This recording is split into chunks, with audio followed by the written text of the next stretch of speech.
Mapagpalang araw po sa ating lahat. Ako nga po pala si Angela Jen Agner at welcome po sa aking 365 Daily Devotion ni Pastor Russell Ocampo Seminar Edition.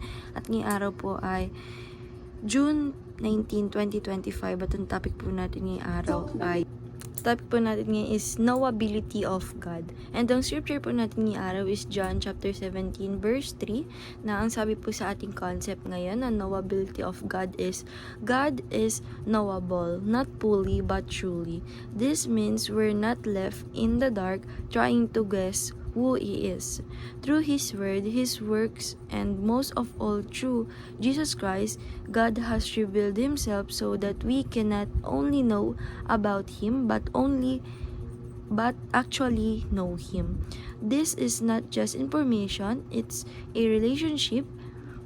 Through He is in His infinity and He are limited, the God of the universe invite us into personal fellowship with Him. And yung scripture po natin ngayong araw na John 17 verse 3 na, and this is eternal life that they know you, the only true God, and Jesus Christ whom you have sent. And sa Tagalog po,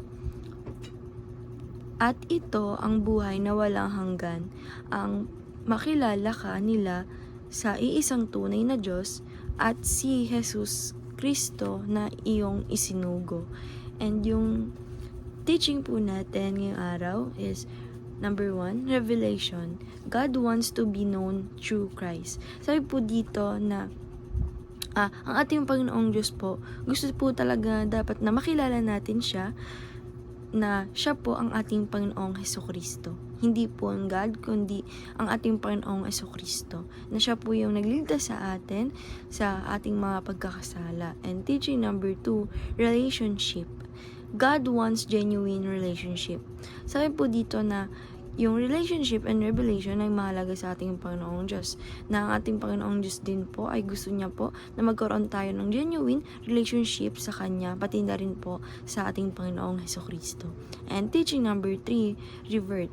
God transform us into Christ-likeness. Sabi po dito na gusto rin po ng ating Panginoong Diyos na matransform tayo katulad ng Kanyang anak na si Panginoong si Hesukristo, na maging katulad tayo na walang kasalanan, and ma-revert tayo na Christian na nare-reborn again. And application number 1, keep up your prayer life first thing in the morning. Sabi po dito na pag tayo lang po ay gigising po tayo sa umaga, mag-pray po tayo. Unang-unang gawin po natin ay mag-pray sa pagising natin sa umaga.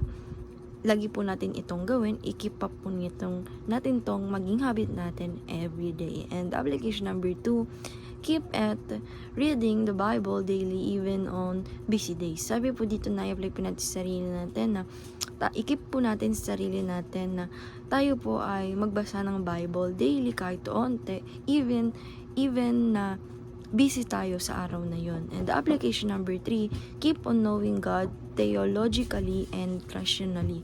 Sabi po dito na apply po natin sa sarili natin na i-keep po natin na makilala natin unti-unti ang ating Panginoong Diyos theologically, pati na rin po relationality, na may relationship tayo sa Kanya, na makilala natin din siya na theologically. And dahil lang po ngayong araw, maraming salamat. God bless.